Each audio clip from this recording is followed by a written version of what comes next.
ജീവിതത്തിൽ എല്ലാം അനുകൂലമായിരിക്കുമ്പോൾ, പ്രാർത്ഥനകൾക്കെല്ലാം ഉടനടി മറുപടി ലഭിക്കുമ്പോൾ ദൈവത്തെ സ്നേഹിക്കുവാൻ എന്നാൽ വലിയ ചോദ്യചിഹ്നങ്ങൾ നമ്മുടെ മുൻപിൽ നിൽക്കുമ്പോൾ, ദൈവത്തിന്റെ മൗനം നമ്മെ വേദനിപ്പിക്കുമ്പോൾ, ആ സംശയങ്ങളുടെ നടുവിലും ഞാൻ എൻ്റെ ദൈവത്തെ സ്നേഹിക്കും എന്ന് തീരുമാനിക്കുന്നതിലാണ് വിശ്വാസത്തിന്റെ യഥാർത്ഥ മാറ്റം അടങ്ങിയിരിക്കുന്നത്. വിശ്വാസം എന്നത് കേവലം ഒരു ഭൗതിക സമ്മതമല്ല, മറിച്ച് അതൊരു തെരഞ്ഞെടുപ്പാണ്. ദൈവത്തോടുള്ള സ്നേഹത്തിന്റെ തെരഞ്ഞെടുപ്പ്.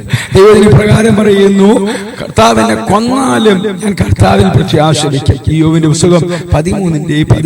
ബൈബിളിലെ ഇയ്യോബിന്റെ ജീവിതം ഇതിന് ഏറ്റവും വലിയ ഉദാഹരണമാണ്. ഒരൊറ്റ ദിവസം കൊണ്ട് തന്റെ മക്കളും സമ്പത്തും ആരോഗ്യവും നഷ്ടപ്പെട്ട ഇയ്യോബിന്റെ മനസ്സിൽ എത്രമാത്രം ചോദ്യങ്ങളും സംശയങ്ങളും ഉയർന്നിട്ടുണ്ടാകണം.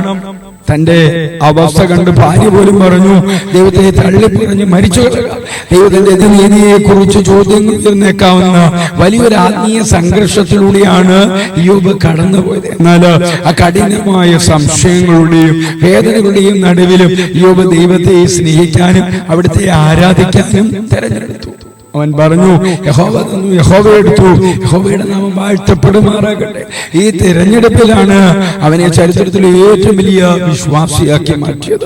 ദൈവത്തിന്റെ വഴികൾ മനസ്സിലാകാത്തപ്പോഴും അവിടുത്തെ ഹൃദയത്തെ വിശ്വസിക്കുന്നതാണ് യഥാർത്ഥ സ്നേഹം. വിശ്വാസം എന്നത് സംശയങ്ങൾ ഇല്ലാതിരിക്കലല്ല, സംശയങ്ങൾ നിലനിൽക്കുമ്പോൾ തന്നെ ദൈവത്തോട് ചേർന്ന് നിൽക്കാൻ കാണിക്കുന്ന ധീരതയാണ്. എന്റെ ഉദ്ദേശം ഇതാണ്, ചോദ്യങ്ങളും സംശയങ്ങളും ഉണ്ടാകുന്നത് സ്വാഭാവികമാണ്. അതിനെ ഓർത്ത് ഭയപ്പെടേണ്ടതില്ല. എന്നാൽ ആ സംശയങ്ങൾ ദൈവത്തെ സ്നേഹിക്കുന്നതിൽ നിന്ന് നിങ്ങളെ തടയാൻ അനുവദിക്കരുത്. ഒരു കുട്ടിക്ക് തന്റെ മാതാപിതാക്കളുടെ ചില തീരുമാനങ്ങൾ മനസ്സിലായില്ലെങ്കിലും അത് മാതാപിതാക്കളെ സ്നേഹിക്കുന്നതിന് തടസ്സമാകാറില്ല.